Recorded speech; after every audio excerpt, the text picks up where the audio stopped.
Yellow's gone, green is out. It's time for the Boyd Speedway Podcast, brought to you by Cindy's Choice. This is Larry Dismukes with the Boyd Speedway Podcast. So, exciting weekend last weekend, 166 cars, about 2,700 people, amazing show, good concert, weather permitted for us to sort of get through, and I look like I'm worn out because I am worn out. Today's travel day, so I've come to visit my home, so to speak, over in Charleston. Brent, how are you? Man, I'm doing great, Larry. I know you got to be worn out. I couldn't believe how many hours that you actually have invested in it and in how you're not asleep right now, because that was just this past weekend. And I figured you'd already be in bed asleep. Yeah, and the time change made it even worse because I got to bed Saturday night at like 3:30, I think it was. I was right back up Sunday to sort of, go through everything and start getting everything organized. And then today we had to sort of start the process all over again because we've got another race coming up in 2 weeks. So got to get ready for that race. Yeah, I was impressed. I went over there at practice, and I thought, man, there's a lot of work because there's a lot of rain, a lot of water. There's a lot of work to get done on the track, but your guys done a phenomenal job on the track in just a short amount of time. It was amazing how well the track looked. Saturday was just, your guys do an amazing job. I was impressed with how, not just that, but every week there's something going on different. It's looking better every week, and it was really good. Really good deal. Well, we keep getting a whole lot of suggestions from people, so we keep chipping away at little things. But yeah, the track itself it's been phenomenal. I mean, Riley and his group have done an amazing job, and I told him Saturday night when it was all and done, and him and I were sitting there around 3 o'clock in the morning, and I said, listen, we threw every possible obstacle at you today, and we still came away with an amazing track, almost set a track record. I mean, Randy Weaver ran a 13.8 second lap. Wow. At the track. That's flying. That's flying around that track. Yeah. That is flying. The track crazy. record is actually 12.8. I was told by Austin Dillon, one of the Dillon brothers that now drives on NASCAR. Yeah, I was about to say. So he set a track record there at Boyd. Austin Dillon did. Yeah, the two Dillon brothers both learned to drive at Boyd Speedway. Wow, now that's huge. So I didn't know that. That's something new. And I know you had some NASCAR drivers that have raced there at Boyd's. But you've had so many people over the years race at Boyd's that the list is just miles long, it seems like. Yeah, so it's interesting you say that because that's part of the next race theme. We kick off the Chase Race Series where we have 10 races for $10,000, where the points champions in each category get paid out, and the total payout for the champions is $10,000 in October for our Clash of Titans championship night. But we're also going to do something pretty neat the next race, where we're going to bring back about a dozen drivers, some of whom drove on the track all the way back as far as when it was asphalt and a NASCAR track, and then saw it convert back to a dirt track again. Wow. So we have a pretty interesting group that'll be coming on for that. We'll bring them out that night. Hence the theme of the night is Night of Legends. So we'll be bringing out race car drivers, and we're going to do that continually throughout the whole 10-race Chase Series, where we recognize, drivers from the past. Because really what we're building up to is we're going to be announcing here in the next few weeks that in October at our Clash of Titans race, we will announce the inductees in 2021 for the launch of the Boyd Speedway Hall of Fame. Oh, wow. That's going to be big. Yeah, it should be pretty cool. We'll go through the year. We'll introduce a whole lot of drivers from the past, and then we're putting together a group, and we will make some determinations and make an announcement as we get a little closer to October on who those initial inductees are to the Hall of Fame this year. Man. One of them, I think everybody could probably guess. One of them is going to be E.A. Boyd himself, the original founder of the track. I mean, we wouldn't have what we have today if it hadn't been for E.A. Boyd and his, imagination to put a racetrack where it is, and leave us with the history of a lot of great things that happened there. Yeah, it is a great facility.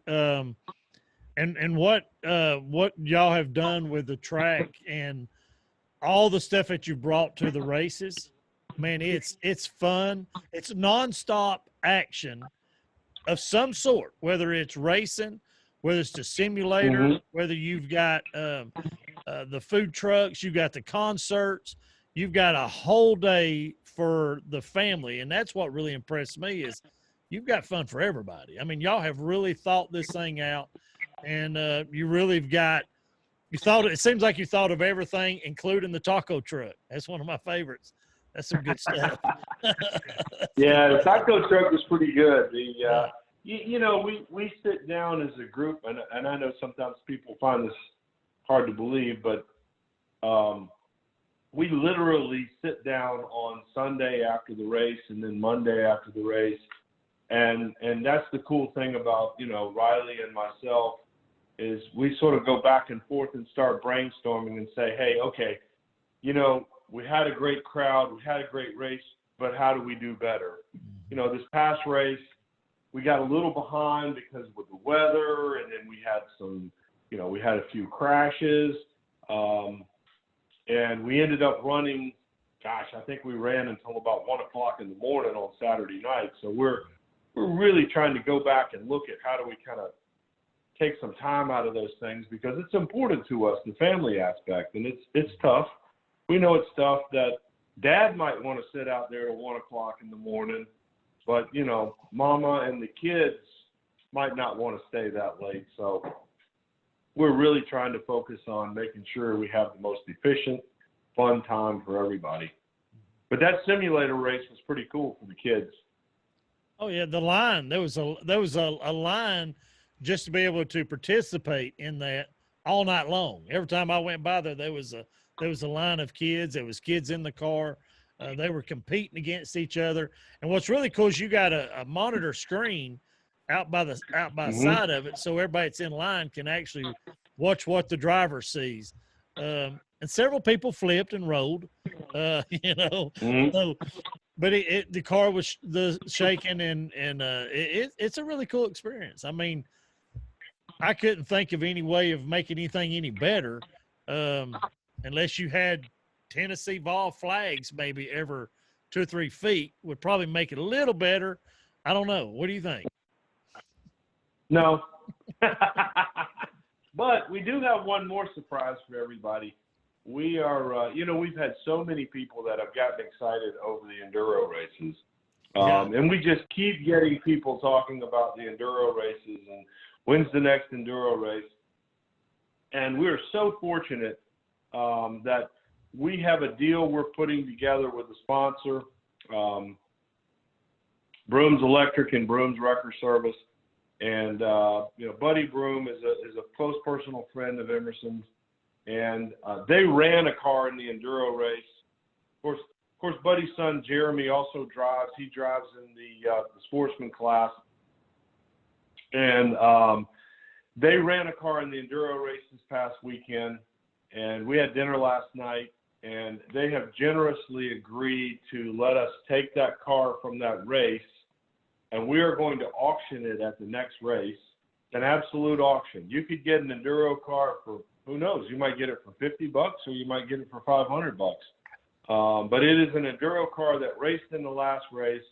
We're going to auction it off, and some lucky person's going to go home next Friday night with the Enduro car that they can go home, practice in a little bit, and come back in 4 weeks and run the next Enduro race.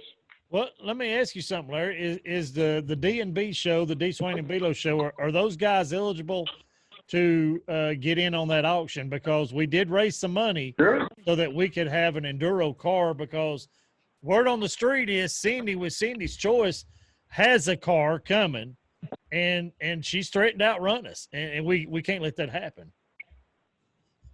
Yep, you guys can absolutely jump in on the auction. Yeah, we've worked out a deal, and so we're pretty excited. I think this is going to be fun. It is.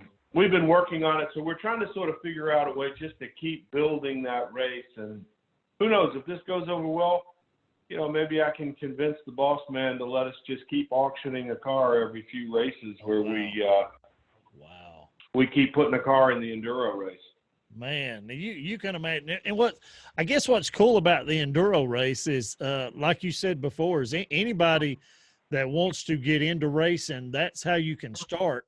No matter what your age is, you can actually start in the Enduro race, no matter what your level of expertise is. I mean, a lot of us have been driving for years, but not on a dirt track.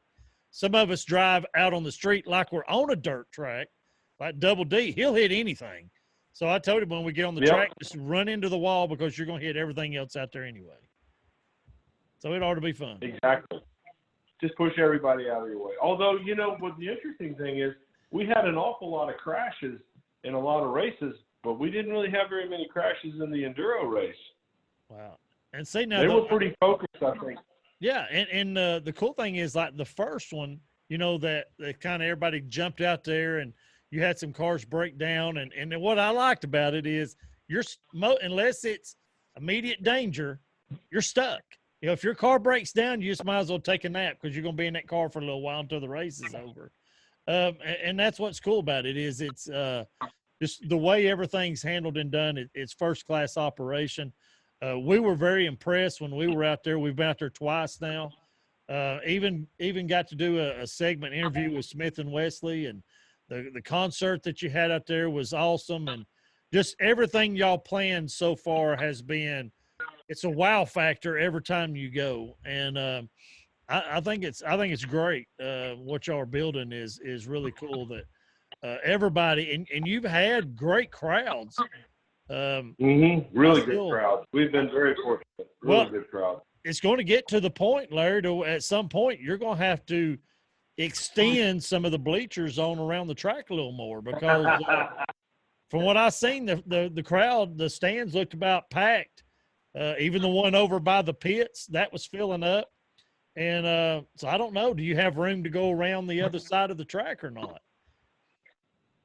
Well, we'll keep adding them. We'll keep adding seats. Believe me, if everybody will just keep supporting it like they are, we're really enjoying it right now. It's I told Emerson, maybe I should quit before the next race, because it's been going really well right now.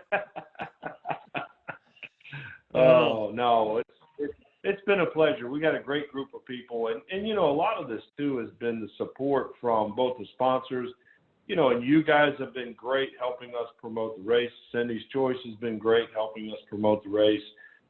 So it's been really and truly, it's been a total team effort of a lot of things. The radio station's working with us to promote races, and we've been very fortunate with some celebrities like John Schneider helping us get up and going, and getting people back reintroduced to the track and everything we have going on there. But we couldn't be more pleased right now with the support from the fans and the sponsors. Let me see if I've got this right. John Snyder and his wife are coming back in October, and they're going to be in the Enduro race. That's what they said, that they're going to come back and race. And I'll tell you, she's a pretty sharp driver. I'm not going to bet against her on winning the Enduro race. Let me tell you that. Now, let me ask you a question. Drove the guy. Yeah, that's what I've heard. I heard she could, but I want to ask you a question, give you something to think about. What would be the chances at next year, if the Enduro class grows, of doing a point system and having some trophies or payouts or something like that for the enduro classes next year. Is that something that if it keeps growing, that could be a possibility? Absolutely. I mean, listen, right now we have been really, really pleased with the turnout of the enduro group. I mean, we had 33 enduro cars in Saturday night's race. Wow. That is crazy. That's unreal. Now, what does it take to get into that race? Just is there an entry fee, or is it just you come in and show up? Is there any certain restrictions or any of those things? It's not too bad. There are some rules. I mean, you got to basically take the windshield out, take the chrome off the car. It needs to be a front wheel. I mean, it needs to be a non all-wheel drive car. You've got to put some safety pieces on it. You know, I mean, we don't want you to just take the windshield off and not have any sort of safety harness or anything in the car. We definitely want you to think a little bit about safety. Right. You got to have a race receiver. But really, I mean, it's not nearly as expensive as getting into a $50,000 late model race car. I mean, you're getting into one of these cars. Honestly, I talked to a guy a week ago who said he paid $600 to get his car out of a field, get it running, and he estimated that he was going to have around $900 in his car, and he was racing on Saturday night. Wow. So we've got to raise money to get the car, and then a little extra money to make sure we're ready to go racing too. I think we could do that. Yeah, you know, I mean, you got to have some common sense things. I mean, you need to have a helmet, you know, some stuff like that. We just want everybody to be safe. Right. You know, we don't want anybody to come out there and get hurt. But it's really, you really and truly, it's the fans' way to be able to get into the race. But I have decided we're going to put a GoPro camera on y'all's car so that then we can take it a step further, because we can interview you guys afterwards and say, okay, what were you guys thinking when you hit the wall? That's right. I'm gonna tell you what I've threatened to do is we were going to do at least one race where we both could be strapped in, and we had the GoPro or Facebook Live or YouTube Live, whatever we get to do, and video going around the track until he takes either me out or the camera out. But we were going to paint the car because he's a Georgia fan, and I'm a Tennessee fan. You know, I'm on one of the brains, it looks like. But we were going to paint the car, you know, right down the middle, where we'd have orange on the passenger side, red and black on the driver's side. And he threatened to take the warm-up lap all the way around the wall to rub all the orange paint off. Like, well, now here's what we could do. Now here's what we could do. Okay, we can bring the set over to the simulator room, and we can have both of y'all get in the simulator car and drive to figure out who it is should be behind the wheel of the enduro car. There you go. I like that. I like how you think, Larry. Because that way we can see. Well, yeah, because we want to make sure that if I'm going to do the paint job, because I've painted a few cars in my time, if I'm going to paint a car orange with the white big T on it, because I want to see that in victory lane. Now, do the enduro cars get to go to the victory lane and get their picture taken? You bet they do. They get one of those big giant cardboard checks. Yeah. And they get their picture taken at victory lane. How cool would it be? How cool would this be, Larry, if the Tennessee Vol enduro car makes it into your victory lane and you have to hand out the orange? I'm looking at some of the pictures now, and you have to hand out that big sign to a big Tennessee car. Well, as long as it's painted half Georgia, half Tennessee, we can flip it around and get the Georgia picture on there. I figured you would say. And then when say, nobody's paying attention, we can take a quick flash of the Tennessee side. Well, I figured you would say you'd give us half the check then. So we'll do a special check for you guys, house divided. There you go. There you go. But we're looking forward to it. And you never know, because Double D is actually going to be in the racing in the class. I think he said before the year's over, he's got a sponsor helping him to actually get in one of the races. I think it was a 60. I think it's a 602 class. 602, probably 602 beginners. Still class. heads. Yep. Yeah, still heads. I think it's a 602 class, sportsman or something. Yep. But he's got a car that he's gonna be racing hopefully at the end of the year in that one. So he may not be available to run the enduro. But here's my next question, because he asked me this: can you take the enduro car, and let's say it's a front wheel drive enduro car? Can we enter in the front wheel drive class and the enduro class with the same car? No, or do you have to have two separate cars? No, you have to have separate cars. Okay. So you can't do that. But here's my question to you guys. Okay. So if the night is coming down at the end of the night and Cindy's in the lead in the home stretch for the checkered flag, are you guys bumping Cindy out of the way to win the enduro race? No, I wouldn't bump her, even though Rubbin's racing. I would block for her so she could get the win. But now, if she's already had a win, I'm spinning her out. Okay. Yeah, she's sitting right here. She said she'd bump us, so we might have to. I don't know. A spur of the moment. You know, it depends. If she may be trying to block us so we can't get around her, and then, you know, we'll just have to see. That's all I can say. Good. Pedal to the metal. You just have to bump that little, bump the fender on the rear right there. Yeah. You're on your way to victory lane.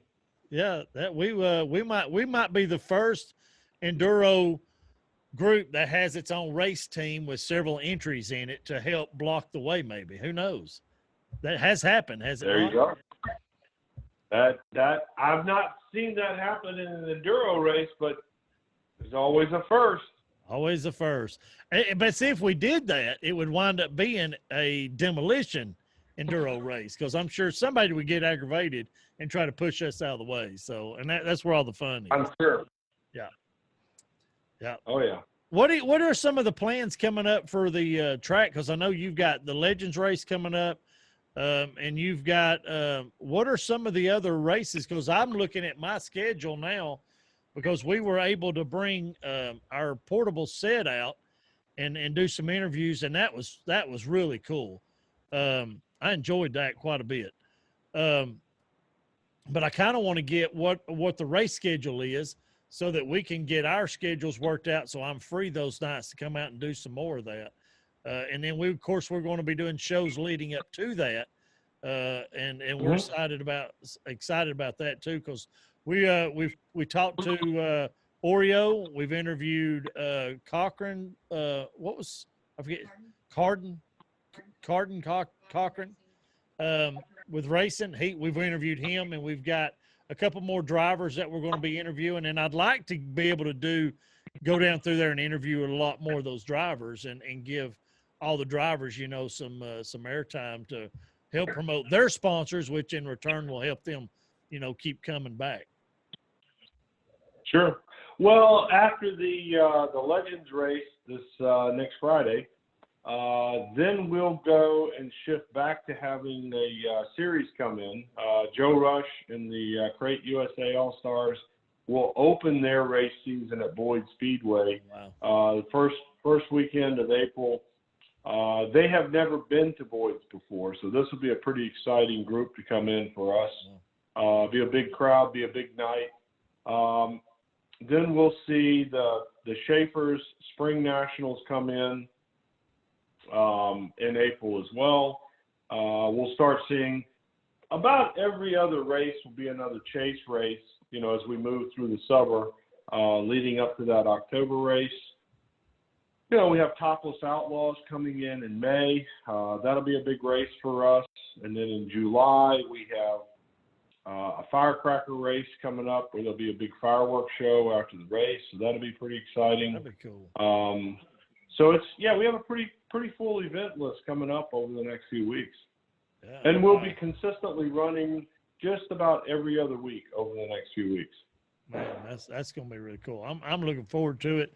I'm trying to get my schedule clear so we can be there at every race and help out how we can and get the word out and get promoted out. And we've got some things on our end that we're trying to grow as well to really reach out and reach a broader audience with it. So I think y'all got a great thing going. Like I said, anytime you can have fun for the entire family, you've got a home run, you know. Well, I think we plan right now. I mean, after seeing so many kids get so excited, you know, we talked about it this morning, but I think we're going to try to have one of those kids simulator races at every event. Wow. So you have now, if the kids are going to race, what's the age group? Because BB's been dying to outrace some kid. Is he too old to get in the simulator? Yeah, we might have to make an exception. Although he might get his feelings hurt, you know, because we had some kids running pretty fast around the track in that simulator car. Yeah. I think the fastest time might have been just over 14 seconds running a lap in the simulator car. Wow. So he might want to practice a couple of times first before he gets out there. Yeah. You know, to compete with some of these kids, because some of these kids are pretty good at it. I'll say that much. Pretty good at it. Definitely. For sure. That's but normally amazing. the age is 12 and under for that race, but we could make an exception. Yeah, because middle scale, he might fit that category, but there you go. He's a Georgia fan as well, so I have to give him that. I don't know where these Georgia fans come from. I mean, they're everywhere. They are everywhere. I mean, when you got such a great winning tradition, it just grows and grows and grows. Yeah, I'm sure it does. I'm sure it does. But yeah, we've thoroughly enjoyed it both visits. It's and I like the VP area. They've got the balcony set up where there's a great view of the whole track right there. That's a cool deal, and I could see definitely in the future that area expanded and adding more VP lounges and deck area. You may have to add another one or two next year because it's just going to get bigger and bigger and bigger. It's really cool deal. Yeah, we've already been working on plans to be able to expand some of that down on the other end where we go around the turn and have suites sitting right on the turn. Yep. Wow, now that would be cool. That especially that area. Now the first couple of laps, you know, I did notice the first 2 or 3 laps when they were doing their warm up laps. Cindy's Choice golf cart got covered up in a lot of mud. It was covered in it. So those suites, you know, there might be a bunch of the mud, and that's what's cool is we have a girl we call Mars that was our top fan. You know, got the press pass up there, and she wanted to go right in the middle and sit. And I was like, you're gonna get hammered. She goes, that's what I want. I want to feel that experience of the cars going by and the mud flying and you know. I knew then she lost her mind. So, because she got pelted a few times by that, and but it was really cool. It's a really cool experience. I mean, if you've never experienced that, anybody that's watching at home, if you've never experienced that, you are missing a treat. That's for sure. Okay, guys, I got to go do another show here in a couple of minutes. Where I got to jump to do another interview tonight. It's like my schedule is just crazy nowadays right now, but I will be back on Thursday with you guys on the show. Yeah. We're going to try to put together a great lineup. Maybe we'll have a surprise guest for people to hear from on Thursday. That'd be awesome. And like I always tell you, anytime you're in Georgia, anytime you're here, just drop in anytime. You don't even have to announce us. This door's always open to you. You've always got a chair up here at the podcast table. So anytime you want to, just come on in. We'll talk racing. Well, or we'll talk Tennessee football. I'm ready to talk some Georgia football whenever y'all are ready. We're always ready to talk Tennessee football. Anytime you're ready. There you go. There you go. All right, guys. Thank you so much. Thanks for all the support. Thanks for all the fans coming out, all you guys listening. We really appreciate it. And thanks to all of our sponsors. We couldn't do it without you guys. So we'll see you guys on Thursday. Thank you. Sounds good. See This you, is Larry. Larry Dixon from the Boyd Speedway podcast. Yep. Thanks again, everybody, for tuning in to the Boyd Speedway podcast brought to you by Cindy's Choice. We'll see you next time.